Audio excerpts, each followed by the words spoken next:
জয় শ্রীকৃষ্ণ, রাধে রাধে। সদ্গুরু শরণম চ্যানেলের পক্ষ থেকে বন্ধুরা আপনাদের অভিনন্দন জানাই, স্বাগত জানাই আমাদের সঙ্গে থাকার জন্য। অযোধ্যার রাম মন্দির নিয়ে আজকের বিশেষ আলোচনা। আজকের আলোচনায় রাম মন্দির কেন এত বিখ্যাত হয়েছে, দেশের সবচেয়ে বিখ্যাত রাম মন্দির তা নিয়ে কোনো সন্দেহ নেই। দীর্ঘ বিবাদ মিটিয়ে রাম মন্দির তৈরির তোড়জোড় চলছে। মন্দিরের নীল নকশা কেমন হবে তারই রূপ দেয়া হয়েছে এখানে। রামায়ণের বর্ণনা অনুযায়ী অযোধ্যাতে জন্মগ্রহণ করেছিলেন ভগবান রাম। অনেকেই এই পুণ্যভূমিতে মাথা ঠেকাতে আসবেন রামনবমীতে। আগামী 22 তারিখে অযোধ্যার রাম মন্দিরের উদ্বোধন, তার জন্য চলছে জোর প্রস্তুতি, উন্মাদনাও চরমে। তবে জানেন কি, বাংলায় 256 বছর আগেই প্রতিষ্ঠিত রাম মন্দির। আসুন জেনে নিই তার ইতিহাস। তখন ব্রিটিশ শাসনকাল, রাজা কৃষ্ণচন্দ্র রায় সর্বপ্রথম এই রাম মন্দিরের প্রতিষ্ঠা করেছিলেন। তবে এই মন্দির সম্বন্ধে অনেকেই হয়তো জানেন না।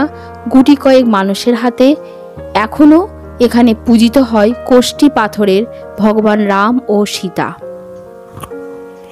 তৎকালীন মহারাজা কৃষ্ণচন্দ্র বাংলায় বর্গী আক্রমণের হাত থেকে রাজধানীকে রক্ষা করতে নদিয়ার সদর শহর কৃষ্ণনগর থেকে সরিয়ে শিবনিবাসে চালু করেছিলেন। সেখানেই শিবের নামে নামকরণ হয়েছিল শিবনিবাস। এখানে তিনি এক সুন্দর রাজপ্রাসাদ, কয়েকটি মন্দির প্রতিষ্ঠা করেছিলেন। এখন আপাতত জীবিত অবস্থায় রয়েছে 3টি মন্দির, এর মধ্যে 2টি শিব মন্দির এবং একটি রাম মন্দির। এই মন্দিরের উচ্চতা 60 ফুট। এই শ্রীনিবাসে রাজার রাজধানী প্রতিষ্ঠার একটি কাহিনী রয়েছে।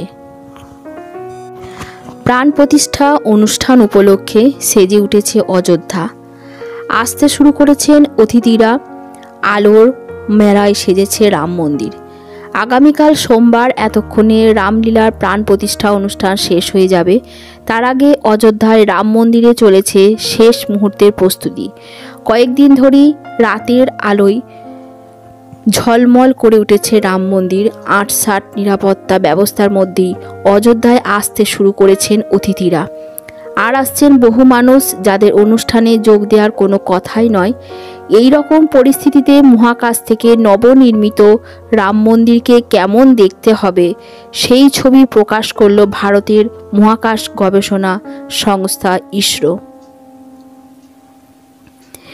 ইসরো তার নিজস্ব উপগ্রহ ব্যবহার করে ওই সমস্ত ছবি তুলেছে। ছবিগুলো নেওয়া হয়েছিল গত 16ই ডিসেম্বর। শীতকাল হওয়ার কারণে ঘন কুয়াশায় ঢাকা পড়েছে অযোধ্যা, ফলে একেবারে সর্বশেষ ছবি তোলা হয়নি। রামলালার প্রাণ প্রতিষ্ঠা অনুষ্ঠানকে ঘিরে মানুষের আবেগ ক্রমশ বাড়ছে। এ নিয়ে শ্রীরাম তীর্থক্ষেত্রে ট্রাস্টের পক্ষ থেকে বলা হয়েছে, সোমবার সকাল 10টা থেকে হবে মঙ্গল ধ্বনি নামে একটি সঙ্গীতের অনুষ্ঠান। সেই অনুষ্ঠানে সঙ্গীত পরিবেশনা করবেন দেশ বিদেশের শিল্পীরা। এই অনুষ্ঠানে আসছেন 7,000 অতিথি। তাদের নিরাপত্তার কড়া ব্যবস্থা করা হয়েছে। মোট 3 স্তরের নিরাপত্তার ব্যবস্থা করা হয়েছে। নিরাপত্তার দায়িত্বে থাকছেন CRP, PAC, special security force. জানুয়ারিতেই ভক্তদের জন্য দরজা খুলে দেওয়া হবে রাম মন্দিরের। মন্দির ট্রাস্টের গুরুত্বপূর্ণ সদস্য শ্রী মণিরাম দাস চাভানির মহন্ত কমল নয়ন দাস মন্দিরের দরজা ভক্তদের জন্য 2024 সালের জানুয়ারি মাসের 14-15 জানুয়ারি খুলে দেওয়া হবে। বিশ্ব হিন্দু পরিষদের মুখপাত্র শারদ শর্মা জানিয়েছেন, ভক্তরা মন্দির ও প্রভু শ্রী রামলালাকে দর্শনের জন্য অধীর আগ্রহের জন্য অপেক্ষা করছেন। বুধবারই ট্রাস্টের কোষাধ্যক্ষ স্বামী গোবিন্দদেব গিরি জানিয়েছেন, 2024 সালের জানুয়ারির 3য় সপ্তাহে ভক্তদের জন্য মন্দির দর্শনের জন্য ব্যবস্থা করা হবে। তবে রাম মন্দিরের উদ্বোধনে জমকালো অনুষ্ঠান অবশ্যই 2023 সালের শেষ দিকে অর্থাৎ ডিসেম্বর থেকে শুরু হয়ে যাবে। 2024 সালে ভক্তদের জন্য রাম মন্দিরের গর্ভগৃহ খুলে দেওয়া হবে। রাজনৈতিক মহলের ধারণা এটাই হবে বিজেপির প্রধানমন্ত্রী হিসেবে টানা 3য়বারের জন্য নরেন্দ্র মোদীকে ক্ষমতায় ফেরানোর তুরুপের তাস। তবে রাম মন্দির নিয়ে বিজেপি যে এখনও যথেষ্ট সংবেদনশীল তা একাধিকবার প্রকাশ্যে এসেছে। 2024 সালের ফেব্রুয়ারি মাসে অযোধ্যার রাম মন্দিরের দরজা সাধারণ ভক্তদের জন্য খুলে দেওয়া হবে। তবে মন্দিরের নিচুতলার অর্ধেক কাজ সারা হয়ে গেছে। গর্ভগৃহের নিচে 170টি স্তম্ভ থাকবে। মন্দির নির্মাণের জন্য বিশেষ শিলা আনা হয়েছে নেপাল থেকে। অন্যদিকে শ্রীলঙ্কাও মন্দির নির্মাণের জন্য উপকরণ পাঠিয়েছে। রাম মন্দিরের ভূমি পুজোর অনুষ্ঠান হয়েছিল বিশেষ ধুমধামের সঙ্গে। প্রধানমন্ত্রী নরেন্দ্র মোদী ভূমি পুজোর অনুষ্ঠান করেছিলেন। করোনাকালেই হয়েছিল ভূমি পুজোর অনুষ্ঠান, তা নিয়ে তীব্র আপত্তি জানিয়েছিলেন বিরোধীরা। দেশের সমস্ত পবিত্র নদীর জল আর মাটি সংগ্রহ করে হিন্দু শাস্ত্র মেনে হয়েছিল ভূমি পুজোর অনুষ্ঠান। সেই সময় প্রধানমন্ত্রী মোদী সহ বিজেপির শীর্ষস্থানীয় নেতৃত্ব উপস্থিত ছিল যথেষ্ট গুরুত্বপূর্ণভাবে। এই রাম মন্দির নির্মাণের জন্য বিভিন্ন নদী, যে সমস্ত নদী খুবই গুরুত্বপূর্ণ, বিভিন্ন তীর্থস্থান, যে তীর্থস্থান খুবই গুরুত্বপূর্ণ সেই সমস্ত জায়গা থেকে মাটির জল এনে এই মন্দিরের কাজ হয়েছে। এই মন্দিরে কোনো রকম লোহা ইস্পাত ব্যবহার করা হয়নি। রামলীলার মূর্তিটি শালগ্রাম শিলা দিয়ে নির্মিত হয়েছে। অবশেষে 2024 সালের 22শে জানুয়ারি উদ্বোধন হচ্ছে বহু প্রতীক্ষিত রাম মন্দিরের।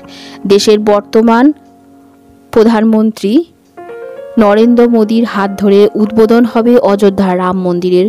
গোটা দেশে রাম তীর্থ অযোধ্যাকে ঘিরে উন্মাদনা তুঙ্গে। আগামী দিনে গোটা উত্তরপ্রদেশের অর্থনীতিকে নতুন দিশা দেখাবেন প্রধানমন্ত্রী। এই দিন বন্ধুরা আপনারা বাড়িতে প্রদীপ জ্বালাবেন। শ্রীরামের উদ্দেশ্যে আপনাদের সংসারে মঙ্গল হবে। আর এই দিন কোনো রকম আমিষ, মাদক দ্রব্য এই সমস্ত পান করবেন না, নিরামিষ আহার করবেন ভগবান শ্রীরামের উদ্দেশ্যে। আপনারা সকলেই প্রত্যেক জনের বাড়িতে রাম নাম লিখবেন, সমস্ত বিপদ আপনাদের কেটে যাবে। কারণ এটি আমাদের সকলের জন্য একটি ঐতিহাসিক দিন। আসুন সমস্ত মানবতার ওপরে তার ঐশ্বরিক আশীর্বাদের জন্য প্রভু রামের কাছে আমরা প্রার্থনা করি।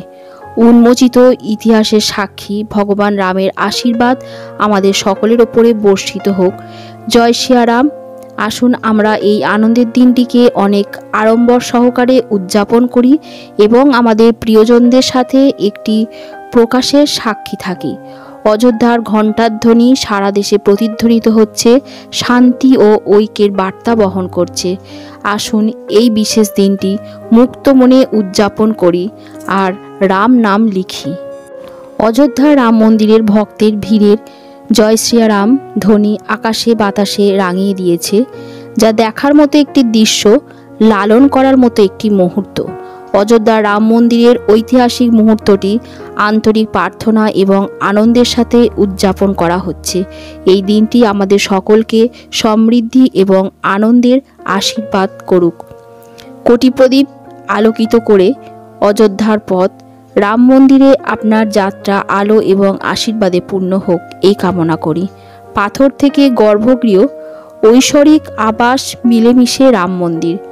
আসুন আমরা একই সঙ্গে এই দিনটিকে উদযাপন করি আমাদের বাড়িতে প্রদীপ প্রজ্বলন করে জয় শ্রীরাম বলে।